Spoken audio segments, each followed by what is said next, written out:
ইচ্ছা স্কুল মাদ্রাসা মসজিদ বা এই যে ক্লাসটা মাদ্রাসা চালে আমার কাছে এই আমি চাই কেমন পর্যন্ত চলবে। আপনি চালান স্কুল মাদ্রাসা এগুলো আপনি চালান, খুবই সুন্দর, এগুলো চালানোর সমস্যা নেই। আর সকল সম্পত্তির ব্যাপারে আপনার কি মানে সিদ্ধান্ত কি? সম্পত্তি তোমার আর আমি চাই না যে আমার বাড়ির ভিটে বিক্রি হয়ে যায়। আপনার বাড়ি কোনটা, মানে সে ভিটেটা কোনটা? কারণ বড় আমার জমিদার বাড়ি। আপনি চান না যে বাড়ি ভিটে বিক্রি হয়ে যাক? হ্যাঁ কে ভোগ দখল করুক আপনি চান? হ্যাঁ সেই আপনার তো সন্তান নেই, তাহলে কে ভোগ দখল করুক আপনি চান?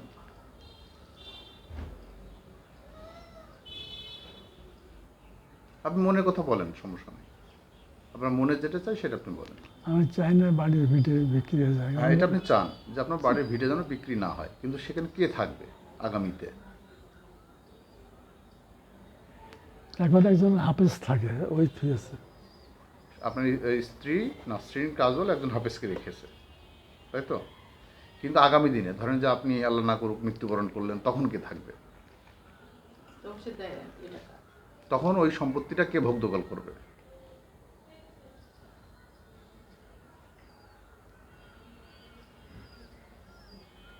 বলেন, আপনি ভেবেচিন্তে বলেন। এই সম্পত্তিকে আপনার কোনো ভাইস্তে ভোগ দখল করবে? আপনার এরকম ইচ্ছা আছে? মনে তুমি খারাপ করছো কেন? মনে মনে কি মুখ খারাপ করছো কেন?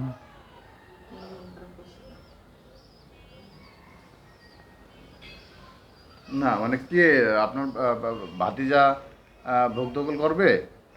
আপনার ভাতিজা ভোগ দখল করবে নাকি আপনার স্ত্রী ভোগ দখল করবে? যে ছোট স্ত্রীর দ্বিতীয় স্ত্রী আপনার নাসরিন কাজল, কে ভোগ দখল করলে আপনার খুশি হয়, আপনি খুশি হন?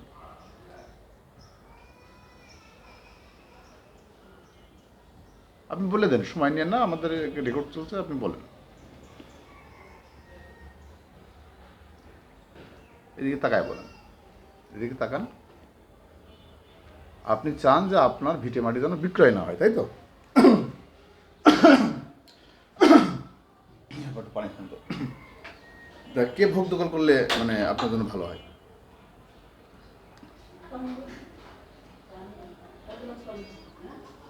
মুসলমান জাতের উপকার হয় যেটাই হোক, মুসলমান নিয়মে যেটা হয়। মানে আপনি কি দান করে যেতে চান কোনো স্কুল মাদ্রাসাকে, এরকম ভাবছেন?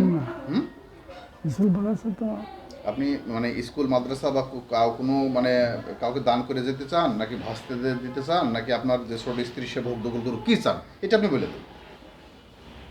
এই কথাটা আর নেবেন না, এসব কথা তো নেবেন না। এই মনে রেখে যদি আপনি মারা যান তাহলে তো সমস্যা হবে। আপনি যদি বলে না যান তাহলে তো সমস্যা হবে করে।